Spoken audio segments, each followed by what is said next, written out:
یہ حدیث رسول ہے، میں اس لیے بھیجا گیا ہوں تاکہ اخلاق کے جتنے مراحل ہیں سب کو تمام کر دوں، کوئی بھی ایک پوائنٹ چھوٹنے نہ پائے۔ تو جتنے بھی اخلاق کے مراحل ہیں، مراحل اسٹیجز، وہ سارے کے سارے پورے ہو جائیں۔ مکارم اخلاق کو رسول اللہ تمام کرنے آئے تھے۔ بات واضح ہے؟ بات واضح ہے؟ اب مکارم اخلاق کیا ہے وہ میں آپ کو ایک ایک کر کے بتاتا ہوں۔ ایک صلوات پڑھیں محمد رسول اللہ۔ اللہم صلی علی محمد وعلی محمد۔ اخلاق کے معنی ہے کہ انسان اپنے اندر تواضع پیدا کرے، یعنی اکڑ نہیں ہونا چاہیے، کسی چیز کے بارے میں اکڑ نہیں ہونی چاہیے، جو کچھ بھی اس کے پاس ہے یا نہیں ہے کسی چیز کے بارے میں اکڑ نہ ہو۔ دوسرے قناعت ہو، یعنی جتنا اللہ نے دیا ہو اس پر اس کو شکر ہونا چاہیے اور اسی پر اپنی زندگی گزارنے کا اس کو طریقہ آتا ہو، ٹھیک ہے۔ تیسرے سخاوت ہونا چاہیے، سخاوت یعنی جو کچھ اللہ نے دیا ہے اس میں سے برائے خدا میں ہم دے رہے ہیں، اس لیے کہ قرآن مجید کے ہی آغاز میں اللہ نے فرمایا ہے کہ الف لام میم ذالک الکتاب لا ریب فیہ ھدی للمتقین الذین یؤمنون بالغیب ویقیمون الصلاۃ ومما رزقناہم ینفقون۔ الف لام میم یہ وہ کتاب ہے کہ جس میں شک اور شبہے کی کوئی گنجائش نہیں ہے، یہ کتاب متقین کے لیے ہدایت ہے۔ متقین کون ہیں؟ الذین یؤمنون بالغیب، جو غیب پر ایمان رکھتے ہیں، ویقیمون الصلاۃ، نماز ادا کرتے ہیں، ومما رزقناہم ینفقون، اور اللہ نے جتنا انہیں دیا ہے، جتنا بھی دیا ہے اس میں سے اللہ کی راہ میں بھی وہ خرچ کرتے ہیں۔ تو یہ متقین کی علامت ہے۔ آگے بھی دو علامتیں ہیں، وہ دو علامتیں بھی واضح کر دوں۔ متقین کی 5 علامتیں سورہ بقرہ کے آغاز میں اللہ نے بتائی ہیں۔ 3 تو یہ ہو گئی کہ وہ غیب پر ایمان رکھے، نماز پڑھے، جو کچھ اللہ نے دیا ہے وہ اللہ کی راہ میں اس میں سے خرچ کرتا ہو، تھوڑا ہی دے لیکن دیتا ہو۔ حدیث رسول ہے کہ صدقہ دو، بھلے ہی کھجور کے ذریعے ہی کیوں نہ دو، ایک کھجور ہی دو صدقے کے طور پر، لیکن صدقہ دو۔ تو تنگی میں بھی معصومین کی حدیث ہے کہ آدمی اپنی تنگی سے، اپنی پریشانی سے صدقے کے ذریعے سے نجات حاصل فرمائے۔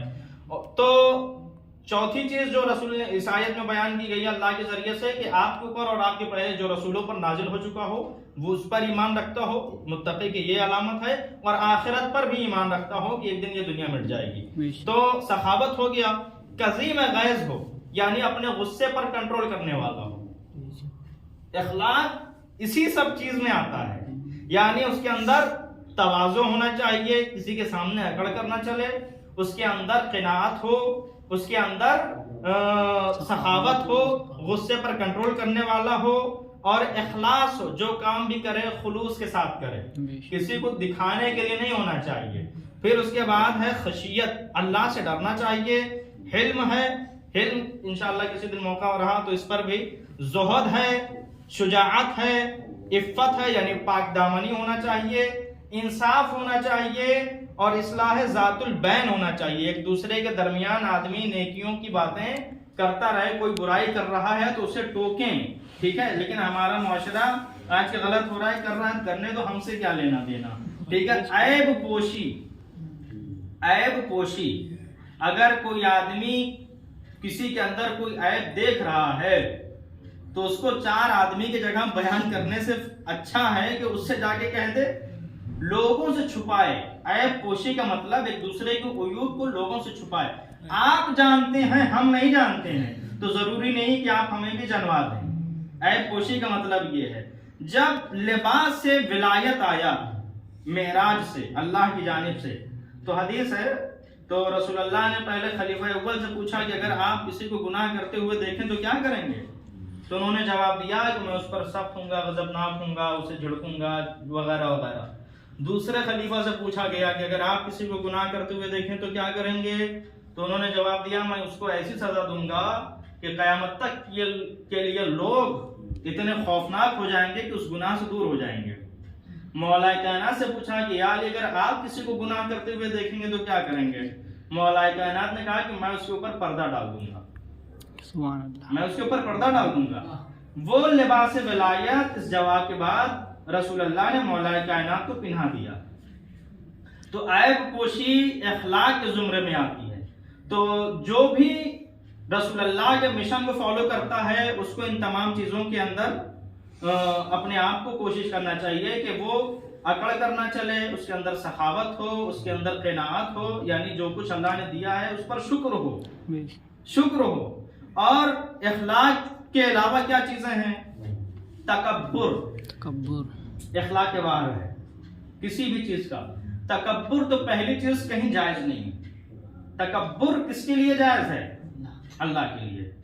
ایک مقام پر اجازت دی گئی ہے کہ اگر کوئی آدمی تم سے اکڑ کر بات کر رہا ہو، یعنی کوئی تکبر دکھا رہا ہو، غرور اور گھمنڈ میں چور ہو، تو تم اس مقام پر غرور کر سکتے ہو کہ تمہارے پاس یہ ہے تو میرے پاس یہ ہے۔ دوسرے ہرس، یعنی لالچ اخلاق کے زمرے میں نہیں ہے۔ حسد، ایک دوسرے سے جلنا، اخلاق کے زمرے میں نہیں ہے۔ دروغ، جھوٹ بولنا، یہ اخلاقی وظائف سے الگ ہے۔ غیبت، ایک دوسرے کی برائی بیان کرنا۔ تہمت، کسی پر الزام لگانا۔ اور سخن چینی، کسی کی بات کو پکڑنا، یعنی ٹارگٹ میں آدمی ہوں کہ کب یہ کیا بولتے ہیں کہ ہم انہیں دھر لیں۔ یہ ساری چیزیں، انسان ان سب چیزوں سے دور ہونا چاہیے۔ بخل، کنجوسی نہیں ہونا چاہیے۔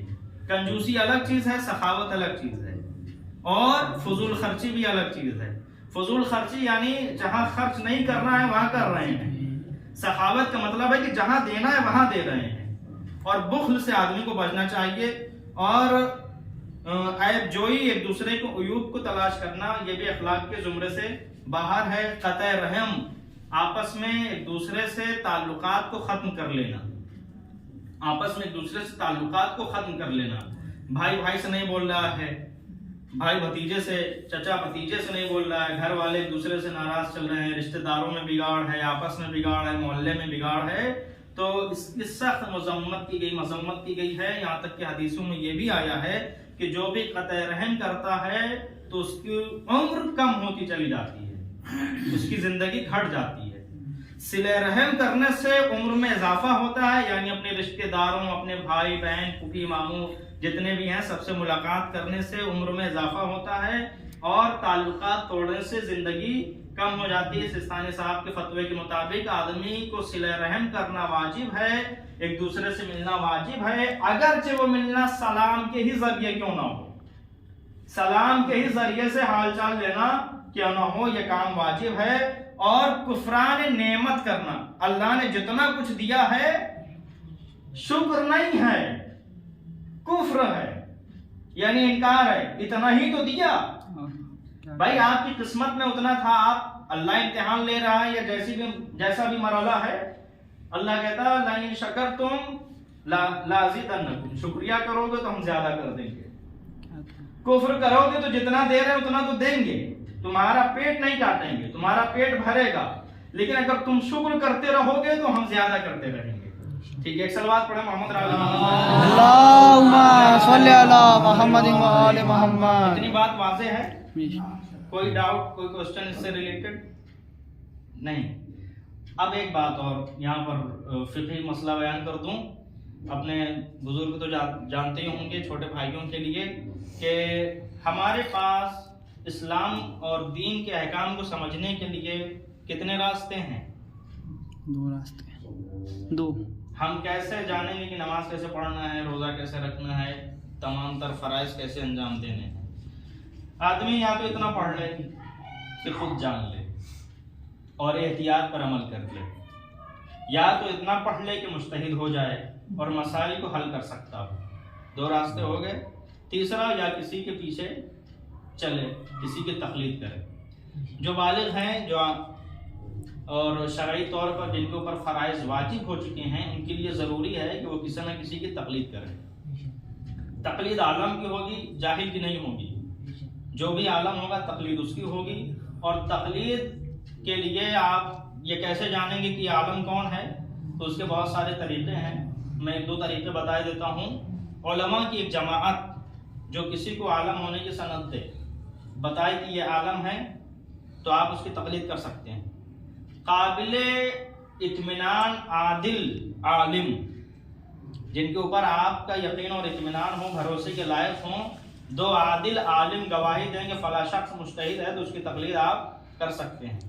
تو تقلید کرنا ضروری ہے، یا خود کے اندر اتنی صلاحیت ہو کہ آپ اس سے بات چیت کریں یا اس سے ملیں تو آپ کو محسوس ہو جائے کہ ہاں یہ وقت کے مجتہد ہیں، تو تقلید واجب ہے. اور تقلید اگر آدمی کر رہا ہے تو جس کی بھی تقلید کر رہا ہے اس کے مسائل پر عمل کرنا واجب ہے. نماز میں شامل ہونے کے لیے سستانی صاحب کا مسئلہ ہے، پہلی رکعت میں تو آدمی کہیں بھی شامل ہو سکتا ہے. ایسا نہیں ہے کہ آدمی آیا سورہ نزلنا میں اور دیکھا نزلنا شروع ہو گئی اب ہم رکوع میں ہی شامل ہوں گے. پہلی رکعت میں کسی بھی مقام پر آپ شامل ہو سکتے ہیں تکبیرۃ الاحرام کہنے کے بعد سے لے کے رکوع میں جانے تک. دوسری رکعت میں رجا کی نیت سے آپ شروع میں بھی داخل ہو سکتے ہیں لیکن وہاں پہ شمار رکوع سے ہی ہوگا، رکوع سے ہی شروع ہوگا. تو آدمی پہلی رکعت میں اکثر ایسا محسوس ہوتا ہے کہ پہلے آ گیا ہے لیکن شامل ہو رہا ہے رکوع میں ہی. تو رکوع میں پہلی رکعت میں کہیں پر بھی کسی بھی مقام پر جماعت میں شامل ہو سکتا ہے. دوسرے کوئی بھی فعل امام سے پہلے آدمی بجا نہ لائے. ذکر پڑھ سکتا ہے لیکن فعل نہیں بجا لا سکتا. امام سے پہلے سجدے میں نہیں جا سکتا ہے، امام سے پہلے رکوع میں نہیں جا سکتا ہے، امام سے پہلے کھڑا نہیں ہو سکتا ہے، امام سے پہلے جھک نہیں سکتا ہے. اگر جان بوجھ کے ایسا کر رہا ہے تو اس کی نماز باطل ہے.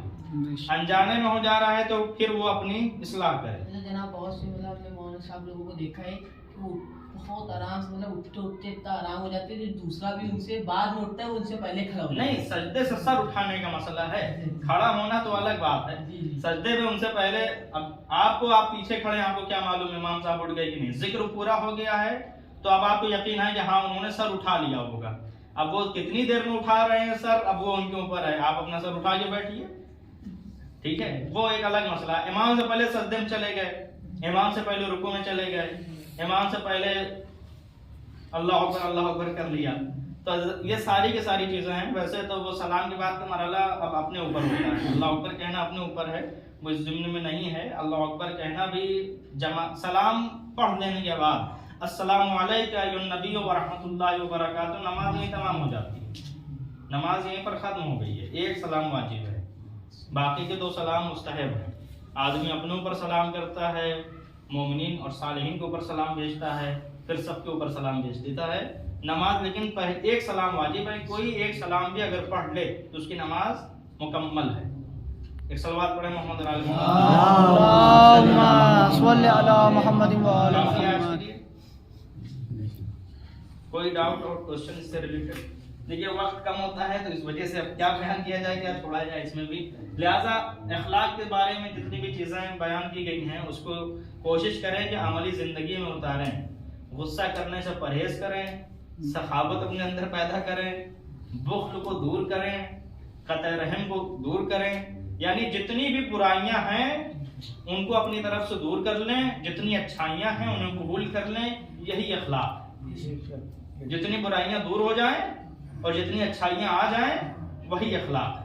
اور سب سے اچھا اخلاق اس دنیا کے سب سے بڑے جو اخلاق مند جن کو کہا جائے، جب ان سے پوچھا گیا کہ آپ اتنے زیادہ تہذیب یافتہ اور باادب کیسے بنے، تو انہوں نے کہا کہ میں نے لوگوں کی برائیوں کو دیکھا اور اس کا الٹا کرنا شروع کیا. اس وجہ سے آج میں دنیا میں سب سے بڑا باادب ہوں اور تہذیب یافتہ ہوں. صلوات محمد وعلی محمد. اس حدیث کا حوالہ ہے مجمع البیان. کتاب کا نام، تفسیر کا نام ہے مجمع البیان. علامہ طبرسی کی تفسیر ہے مجمع البیان. حدیث ہندی میں لکھ دیتے ہیں.